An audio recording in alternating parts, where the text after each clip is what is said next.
नरेंद्र मोदी आए, कहते हैं भैया मैं हिंदुस्तान की जनता के घर से, जेब से पैसा निकाल कर बड़े उद्योगपतियों के जेब में डालना चाहता हूं। नरेंद्र मोदी जी, आप गलती से भी 15 लाख की बात बोल मत देना। कांग्रेस वालों ने पूरा कैलकुलेशन कर दिया है, सच्चाई निकाल ली है। तो नरेंद्र मोदी अब झिझक के बोलते हैं। आप 5,55,000 करोड़ रुपए 15 लोगों का कर्जा माफ करना चाहते हो, तो फिर किसानों का भी कर्जा माफ होगा। मोदी जी ने आपको सबसे बड़ा धोखा दिया। मुझे अभी लाइन में किसी ने बोला, कांग्रेस पार्टी के नेताओं से मैं मिल रहा था, उन्होंने मुझे बोला कि देखिए आप अपने भाषण में किसानों की बात करते हैं, आप आज थोड़ी सी बात व्यापारियों की भी कीजिए। और मैं आज किसानों को, व्यापारियों को, युवाओं को मैसेज देना चाहता हूं। देखिए, अभी मुझे बताया गया कि इस जिले में नोटबंदी और गब्बर सिंह टैक्स के कारण 12,000 छोटे बिजनेस बंद हुए। क्यों हुआ? नरेंद्र मोदी जी ने आपके जेब में से, आपके घर में से पैसा निकाला। नॉर्मल इकोनॉमी चल रही थी, सिस्टम चल रहा था, व्यापार चल रहा था, दुकानें चल रही थी। नरेंद्र मोदी आए, कहते हैं भैया मैं हिंदुस्तान की जनता के घर से, जेब से पैसा निकाल कर बड़े उद्योगपतियों के जेब में डालना चाहता हूं। आपको कहा काले धन के खिलाफ लड़ाई, आपको लाइन में खड़ा कर दिया। आप लाइन में खड़े हुए, आपने अपना पैसा बैंक में डाला, पता लगा नीरव मोदी को 35,000 करोड़ रुपए दे दिए, विजय माल्या 10,000 करोड़ रुपए। मगर जैसे ही नरेंद्र मोदी जी ने, और ये आपको समझनी होगी बात, और खासतौर से जो छोटे दुकानदार, व्यापारी लोग हैं, मिडिल साइज बिजनेस वाले लोग हैं, ये आपको समझनी होगी। जैसे ही नरेंद्र मोदी जी ने नोटबंदी की, गब्बर सिंह टैक्स लागू किया और जनता की जेब से पैसा निकाला। अब चलिए थोड़ी किसानों की बात करते हैं। मैंने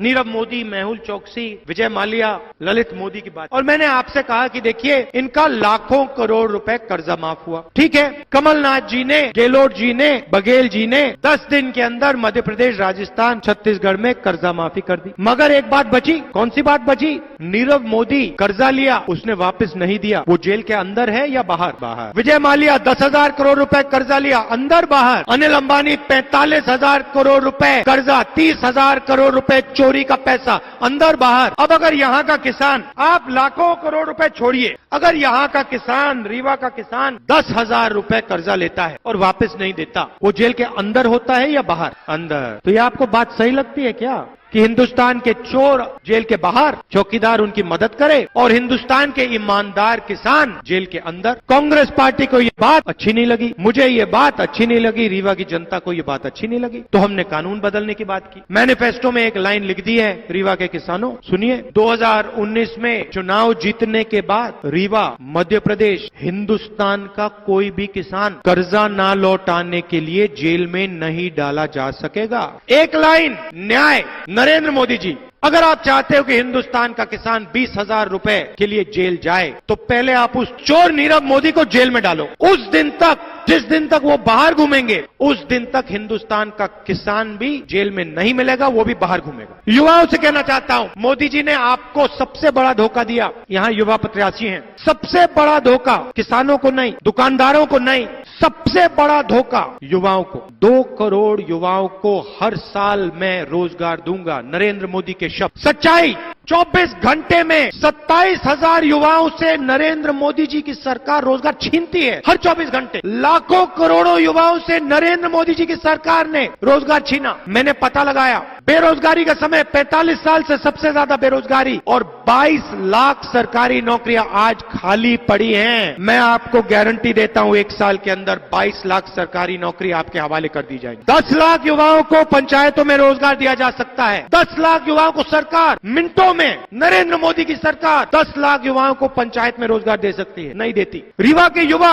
अलग अलग बिजनेस खोलना चाहते हैं, मगर परमिशन की जरूरत होती है। सरकारी ऑफिस में जाना पड़ता है, परमिशन मांगना पड़ता है। एक ऑफिस में जाओ, परमिशन मांगो, दूसरे ऑफिस में जाओ, तीसरे में, चौथे में, हर ऑफिस में घंटे बैठो, परमिशन लो, 6-7 महीने लगते हैं। पता लगता है कि पूरा का पूरा पैसा फॉर्म भरने में, परमिशन लेने में चला गया, बिजनेस चालू नहीं। हमने निर्णय लिया है युवाओं के हाथ मजबूत करने के लिए, 2019 चुनाव जीतने के एकदम बाद हिंदुस्तान के कोई भी युवा को, किसी भी युवा को, रीवा के किसी भी युवा को बिजनेस चालू करने के लिए किसी सरकारी डिपार्टमेंट से परमिशन लेने की जरूरत नहीं होगी। आप अपना बिजनेस चालू करो, व्यापार शुरू करो, युवाओं को रोजगार दो, दो, जो ज्यादा युवाओं को रोजगार देगा उसको बैंक लोन मिलेगा, बैंक का पैसा मिलेगा, अनिल अंबानी को नहीं मिलेगा। और 3 साल बाद जब आपका बिजनेस तैयार हो जाएगा, जब आपके पास 10, 15, 20, 30, 40 लोग काम करेंगे, आपके साथ हिंदुस्तान की मदद करेंगे, तब आप सरकार के पास जाना, कहना 3 साल पहले मैंने बिजनेस चालू किया था, अब मेरे साथ 20, 30 लोग काम करते हैं, मैंने हिंदुस्तान को रोजगार देने का काम किया, अब आप जो परमिशन देना चाहते हो मुझे दे दो। आसानी से आपको परमिशन मिल जाएगा। ये हम आपके लिए करना चाहते हैं। देखिए, आपके सामने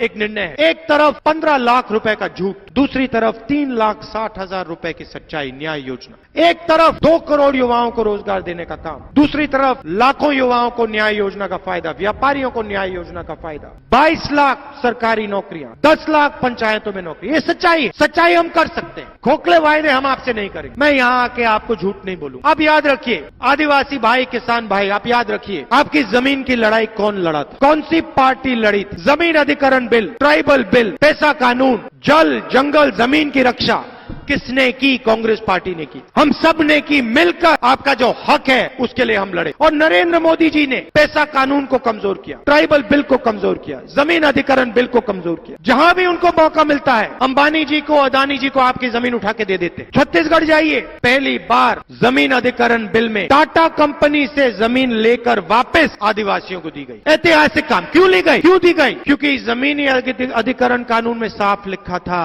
अगर 5 साल के अंदर कंपनी ने उद्योग नहीं खड़ा किया, फैक्ट्री नहीं बनाई, तो जमीन वापस बस्तर के आदिवासियों को दी जाएगी। हमने कानून लागू किया। हम सिर्फ न्याय चाहते हैं। आप 5,55,000 करोड़ रुपए 15 लोगों का कर्जा माफ करना चाहते हो, तो फिर किसानों का भी कर्जा माफ होगा।